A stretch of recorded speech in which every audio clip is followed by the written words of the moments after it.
Hi guys!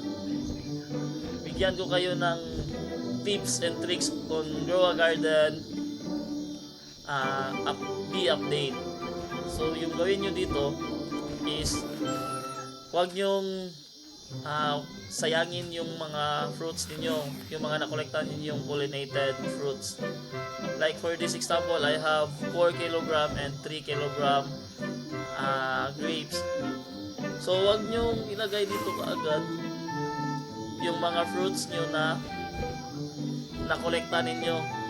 You make sure na parisan ninyo ito ng something like, if you have 4, so maglagay ka ng 7 kilogram or 6 kilogram para maging 10 kilogram siya. So at that trick, hindi masasayang yung fruit mo. Like for example this one. So kung meron kang, ito yung mga bad fruit na ilalagay mo dito sa, ibibigay mo dito sa kanya.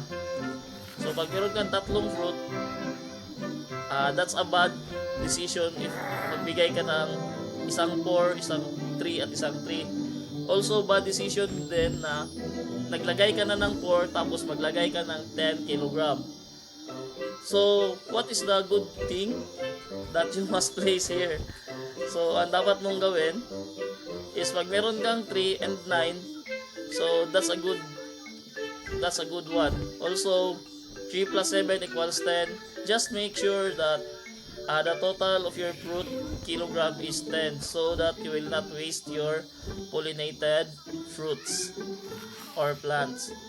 So if you can check that you have 10 plus kilogram, just place it directly.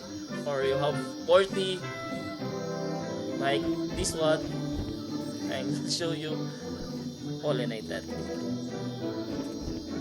So show you this one. I have 42 kilogram pollinated and 9.94. Just 0.6. I need 0.6 kilograms so that it will work. So what I need to do is, maybe I will place this one and isang 3 kilogram or 2 kilogram.